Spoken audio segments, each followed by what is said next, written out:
53 বছরে আমরা দেখেছি মানুষের নাগরিকদের জন্য এই সাম্য মানবিক মর্যাদা সামাজিক ন্যায় বিচার প্রতিষ্ঠা হয়নি, বরং বাংলাদেশ অনেক ক্ষেত্রেই উল্টো স্রোতে হেঁটেছে এবং শেষ পর্যন্ত আমরা দেখলাম শেখ হাসিনার নেতৃত্বে একটা ফ্যাসিস্ট রাষ্ট্র ব্যবস্থা বাংলাদেশের জনগণের উপর চাপিয়ে দেওয়া হয়েছে।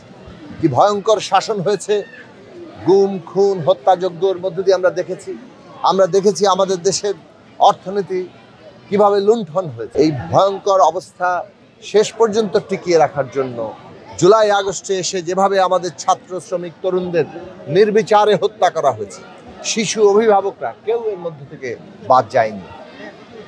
এত বিরাট আত্মত্যাগের মধ্য দিয়ে আবার বাংলাদেশের মানুষ ঐক্যবদ্ধ হয়েছেন যাতে এই দেশে আবারও ওই ৭১-এর যে অঙ্গীকার, যে প্রতিশ্রুতি, একটা সাম্য মানবিক মর্যাদার সামাজিক ন্যায় বিচার প্রতিষ্ঠা হবে, যেটা এক কথায় আমাদের ছাত্র তরুণরা এসছেন বৈষম্যহীন বাংলাদেশ, তার দাবি আবার তুলেছে।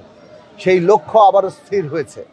এখন জনগণের দিক থেকে আমরা জনগণকে আহ্বান জানাই, এই ঐক্যকে আমাদের ধরে রাখতে হবে যতক্ষণ না পর্যন্ত বৈষম্যহীন বাংলাদেশ আমরা প্রতিষ্ঠা করতে পারছি। কেননা ফ্যাসিস্টরা এখনো তৎপর আছে, তাদের দেশি বিদেশি দোসররা তৎপর আছে। আমরা দেখছি যে তারা ভারতে আশ্রয় নিয়ে সেই দেশের গণমাধ্যম এবং তাদের সরকার, রাজনৈতিক দল, সেগুলোর সহযোগিতা নিয়ে তারা বাংলাদেশকে অস্থিতিশীল করার চেষ্টা করছে, বাংলাদেশকে এমনভাবে চিত্রিত করার চেষ্টা করছে সারা দুনিয়ার সামনে যেটা সম্পূর্ণভাবে ভিত্তিহীন এবং মিথ্যা। বাংলাদেশে মানুষের অধিকারের জন্য বাংলাদেশ কাজ করছে।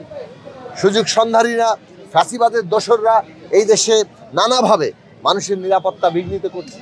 হিন্দু সম্প্রদায় কিংবা অন্য সম্প্রদায়, ধর্মীয় জাতিগত অর্থে কোথাও কোথাও ঘটনা ঘটছে, কিন্তু সেই ঘটনাগুলোকে বিচার করার জন্য এই সরকার কাজ করছে। আমরা দেখতে পাচ্ছি যে সম্পূর্ণ মিথ্যা তথ্য দিয়ে নানাভাবে আন্তর্জাতিক পরিসরে বাংলাদেশকে চিত্রিত করার চেষ্টা করছে।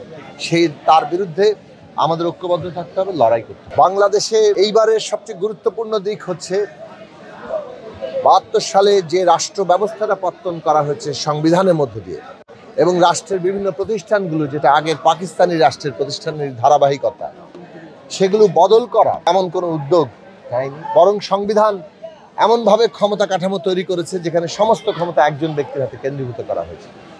৫৩ বছরে অনেক লড়াই হয়েছে, ৯০ সালেও লড়াই হয়েছে, কিন্তু এই যে সংবিধানের ক্ষমতা কাঠামোর বদল, রাষ্ট্রের প্রতিষ্ঠানগুলোর সংস্কার এবং তার মধ্যে ক্ষমতার ভারসাম্য আনা, আইনের সংস্কার করা, এই প্রশ্নগুলো রাজনৈতিক সংগ্রামে আমাদের কেন্দ্রীয় বিষয়ে পরিণত হয়নি।